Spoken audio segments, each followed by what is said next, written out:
Paano kung sabihin ko sa yung may isang isla sa Indonesia na Tagalog ang kanilang salita? Nako, believe it or not, straight Tagalog sila magsalita. Kanina. Pero, Anong oras? alas 10? Alas 10 ng umaga? Oo.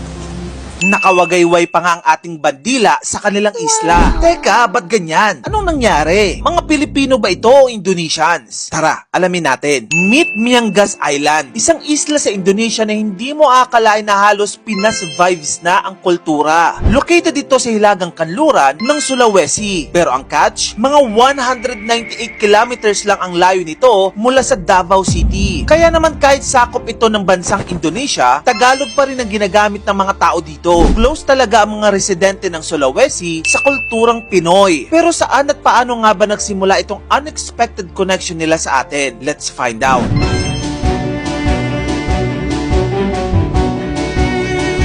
Ang Miangas, aka Isla de las Palmas, noong Spanish era, ay sobrang rich sa history. Noong 16th century, unang napansin ang island ng mga European explorers. In fact, noong 1526, isang Spanish explorer na si Garcia Joffre de Loaza ang unang nakarating dito. From that point on, naging mainit na territory issue na tong islang ito para sa mga foreign powers, lalo na between the Philippines and the Netherlands. Noong 1906, bumisita si General Leonard Wood sa isla at nakita niya na Dutch flag ang nakataas. Kaya naging signal ito na may nagaganap na territorial dispute.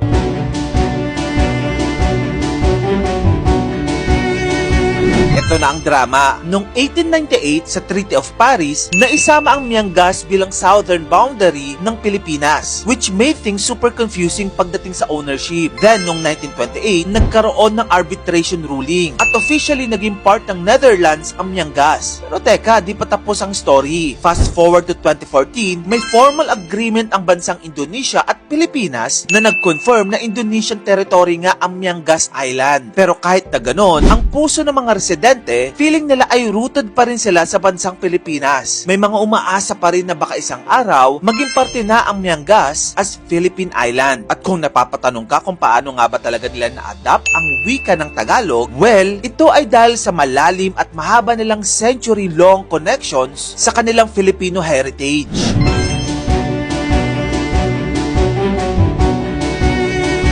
Siyempre, as an island near the borders of Mindanao, technically pwedeng-pwede silang dumaong sa Pilipinas and vice versa that could build a connection, kaya naman mix ang lahi dito. Meron nagsasalita ng Talaud, an Indonesian language, and meron ding Tagalog, which is our language. Plus, eto pa, may mga Bisaya pa sa kanila. Oh, diba? Ang galing. Nag-viral pa nga ang interview na ito na kala mo, mga Pilipino talaga yung mga nagsasalita. Kanina.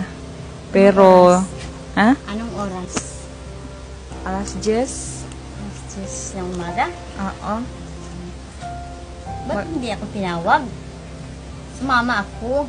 Kuha tayo ng lupa.